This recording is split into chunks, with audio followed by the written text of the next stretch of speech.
Caloso, caloso, calosei de monacona, calosei, chuyện bỏ ra xua xua,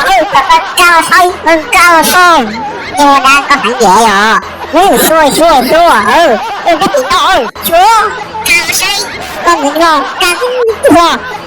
ca tiếng lo, hãy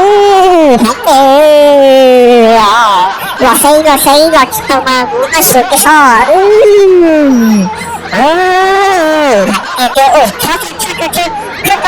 chạy cho lo nhưng mà mình xin chuyện câu kia là thôi cái chắc bạn là có tiêu cao tiệt này nó chắc bạn cái nào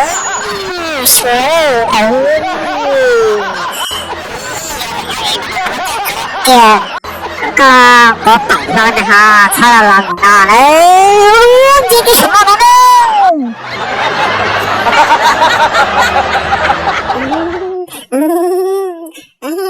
Corona uống củ lấy thì phải Corona uống cái kia củ đâu uống chua cái công có Corona kia còn ta hôm nay thì mình chỉ có áo sale của con nắm bài sao mình gì đó tốt nó thứ cái gì của nó mà Corona thì chỉ là tao nó chăng thật lớn này hắn rồi uống mà uống cái gì trong cái khoảng trường kia kia như cái chỗ nó ông nó ở khoảng trường mà khi tao luôn thì quật gió tới xì nó mà chơi nó mà cái đó là thì thật ta nè chồng cái tim bóng rồi từ ngó cái đó này thì cái chi lò ôi đi cụ bố ngó có chứ con này sao mình gì lâu thứ tao luôn quật gió dù hầu nhỏ chị một em nhỏ gì nó còn thấy cái chỉ mua cái đó nào còn gì mà trước khi thì có bánh luôn đâu mà Corona thì thật tao chẳng có chút Corona cái gì mỗi bầu chắc lấy kê họ họ tự không bầu ua nhiều thế này nhà chú ua nó qua thế chứ nhà chú chơi nhà đi qua mà Corona thế chứ này đi chồng không nên giờ có khá của ua nó tay này chú ua sao ua cá này ha đi chú ua Corona bằng thân này cái này cái to đâu đi sai mà chú thấy chú ua một có tính sai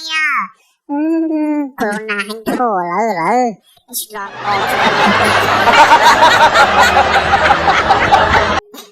kể calo xua chứ calo xua đi con tì xua hãy cơ với rồi chưa tao không tao xua chứ cái đó đi con xua nó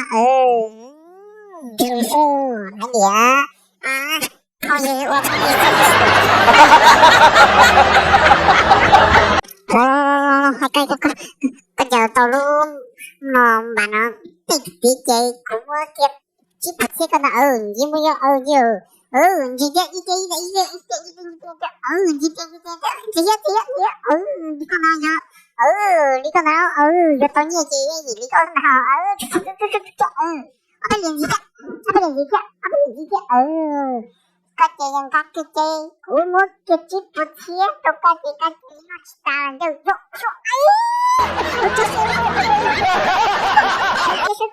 sao kia thiên tôi nhiều